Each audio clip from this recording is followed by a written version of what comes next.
привет! Не верю, что говорю это, но мы в Париже. Я очень рада.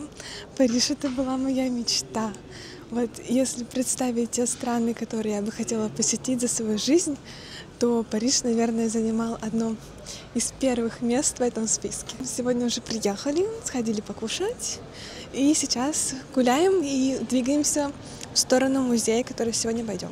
Если честно, тут вокруг так красиво, что хочется просто смотреть на это все глазами, и ничего снимать не хочется. Сегодня немножко подпривыкну к этой прекрасной атмосфере, а уже завтра начну что-нибудь на память снимать. Потому что вокруг, очень красиво. Я в Париже.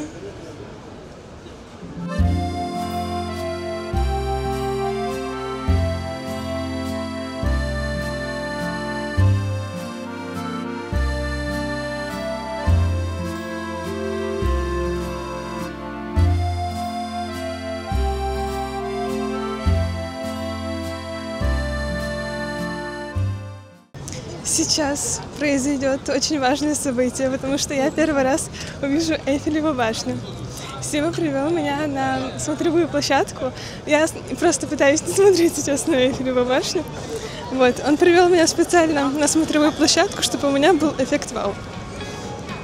Ну что, можно уже смотреть? Я боюсь.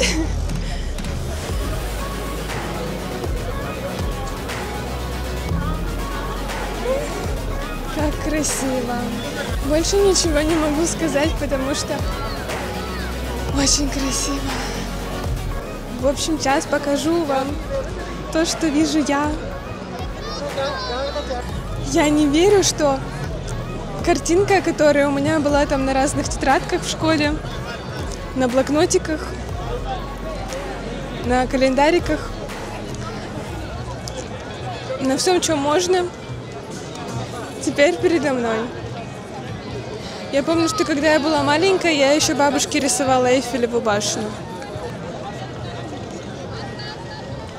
Вот это вот я и Эйфелева башня. Представляете? Я в Париже.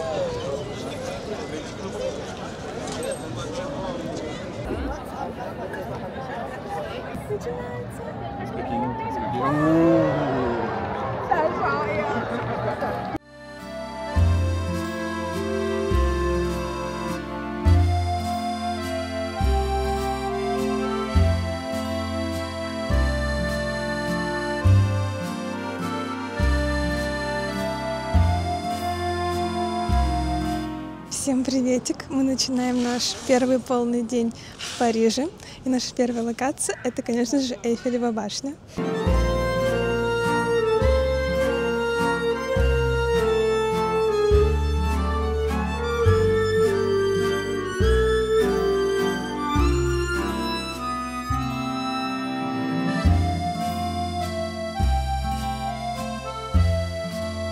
Это снова мы на фоне Эйфелевой башни. Ну посмотрите, какая красотка, какая красивая.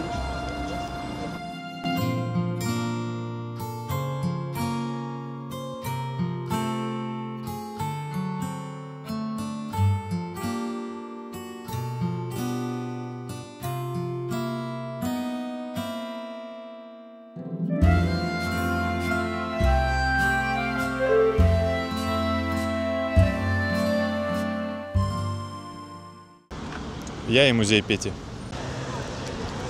Боже мой, какая красота! Вот просто посмотрите. Это на камере, конечно, не передать. Это надо увидеть своими глазами. Сижу в Париже, смотрю на фонтан.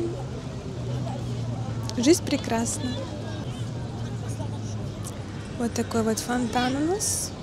Сидим, кстати, с Севой на таких вот парижских зеленых стульях, которые являются визитной карточкой Парижа. Вот это вот Сева. Это вот я. Сейчас около 3 часов дня, мы уже прошли 14 000 шагов. Сегодня Лувр работает до 9, поэтому мы решили этим воспользоваться. И сначала вот погулять, потом отдохнуть в кафе, подкрепиться и пойти смотреть на Мону Лизу.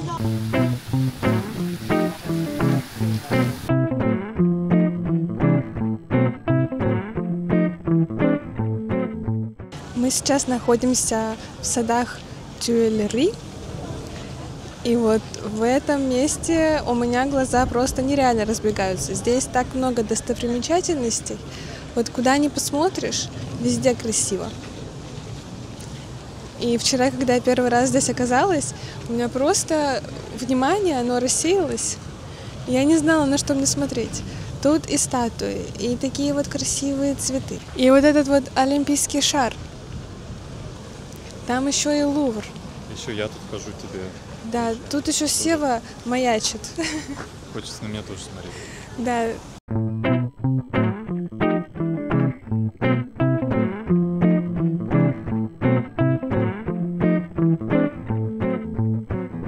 Мы пришли в Лувр, погуляли здесь 10 минут, и началась пожарная тревога. Никто не знает, что делать, люди ходят туда-сюда, охранники говорят, что нет проблем.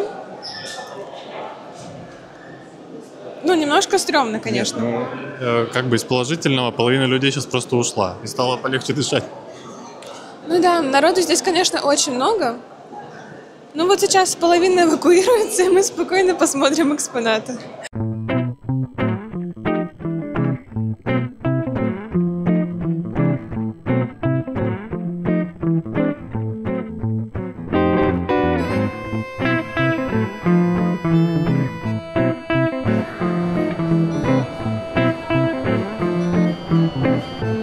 Главное украшение этой комнаты.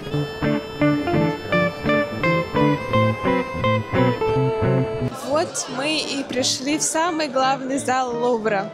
В этом зале находится Мона Лиза. Прошу обратить внимание на количество народу. И вот там, вот маленькая-маленькая, на стене, под тройным стеклом Мона Лиза. Думаю, что если мы сюда придем часов 8, народу будет намного меньше. Это мы на фоне Мона Лизы.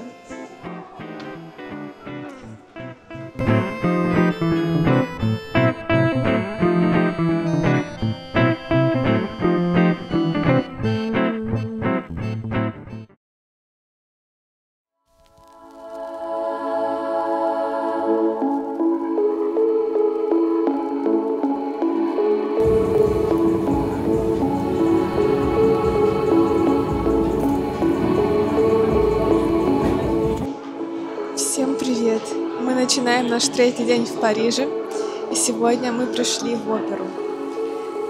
Мы только зашли, но здесь уже очень красиво. Даже боюсь представить, что будет дальше.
Если кто-нибудь смотрел «Эмили в Париже», то они узнали это место. Пришли на работу к Эмили в Париже.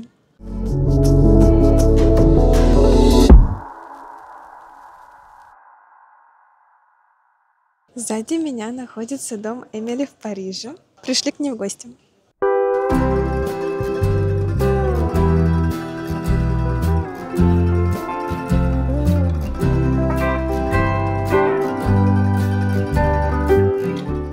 Пришли вот в Пале-Рояль.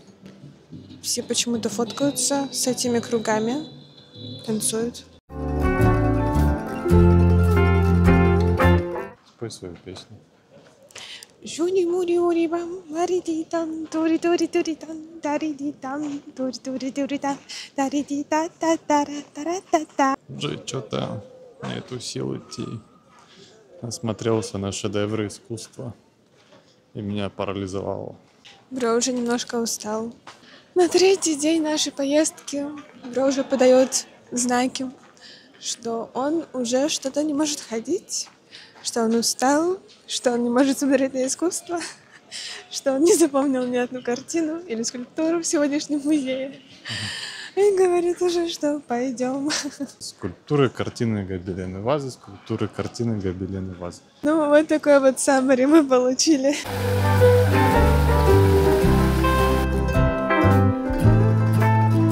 Уже вот второй раз происходит ситуация, когда французы мне что-то говорят на французском, а я не знаю, что они мне говорят. И это всегда получается так, что я либо стою, а они проходят мимо и что-то мне говорят с улыбкой. Ну, как будто бы они говорят что-то хорошее, но я не понимаю, не слышу начала предложения, и поэтому не могу его потом вбить в переводчик. Как мне теперь узнать, что мне говорили люди? Эта загадка останется со мной. Буду думать, что что-то хорошее мне сказали. Приятно думать, что люди думают, что я знаю французский, что я могу понять, что они говорят, и могу им ответить. Меня уже принимают за свою просто. Они чувствуют, что я в магистратуре 1,5 года изучала французский. Они, правда, не знают, что мой уровень А1. Вот как было бы хорошо знать все языки мира. На уровне С2, естественно.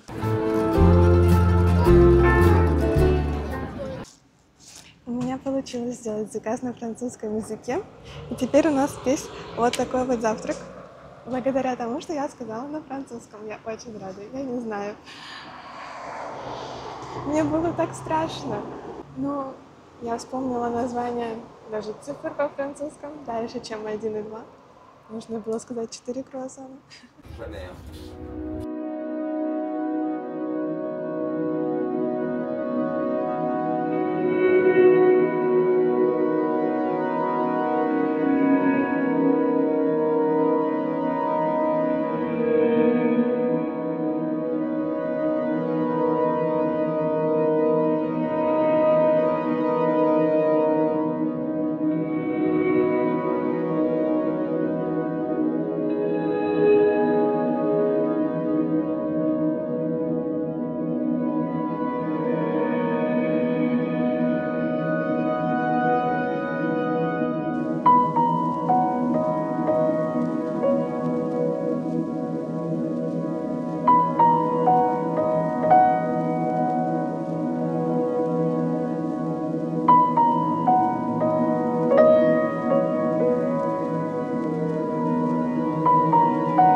Сегодня едим круассаны вот с таким вот видом в Версале.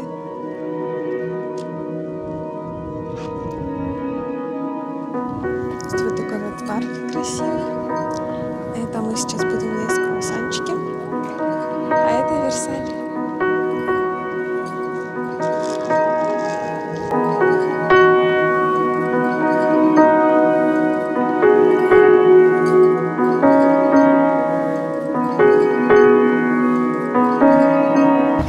Will continue after the Alexander III Bridge ahead of us, inaugurated in 1900, celebrating friendship between France and Russia. El comentario sigue.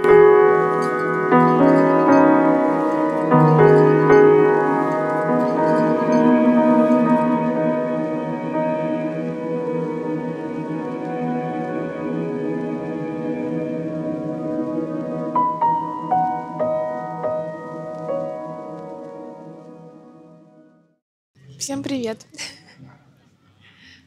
Мы в Париже. Сегодня первая годовщина со дня нашей свадьбы. Вот сидим, отмечаем. Вид у нас самый обычный. Сейчас покажу. На самом деле, сегодня вот съездили в Версаль. Потом мы покатались на кораблике. И потом у нас был план поужинать. Мы купили чипсики, кока-колу.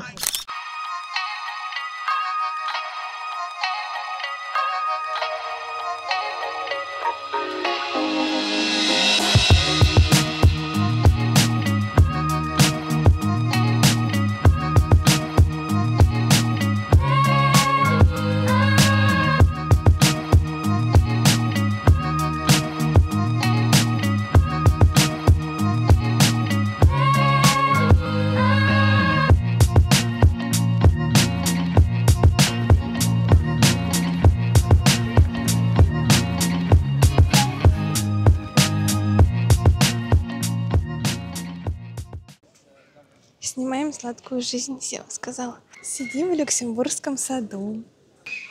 Сегодня у нас уже предпоследний день нашего путешествия. Сейчас вот отдыхаем, потом пойдем покушаем, и потом пойдем на инстаграмную выставку.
Всем приветик!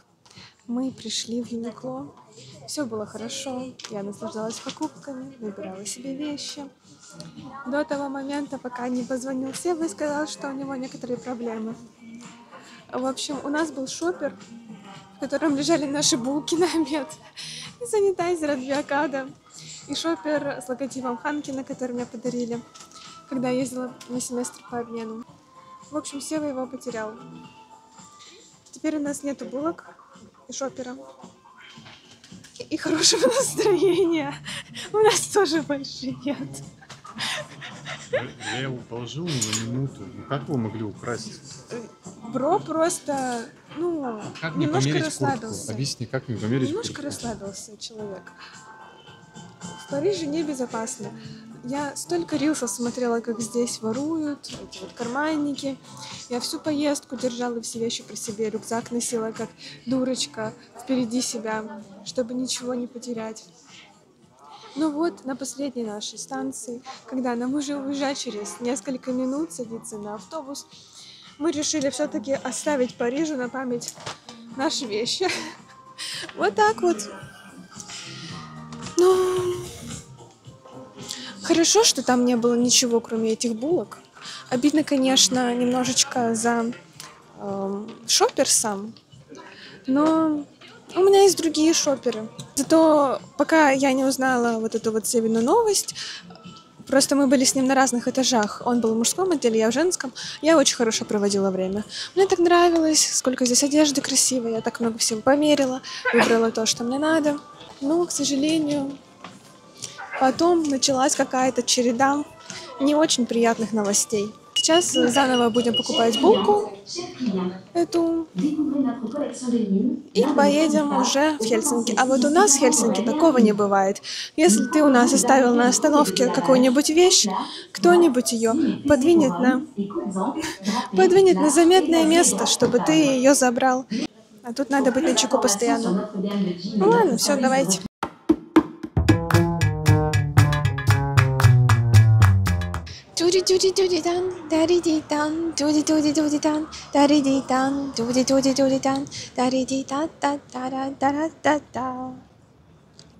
Вы знаете эту песню, пишите в комментариях, потому что я не знаю, как она называется, но пою уже ее 5-й день.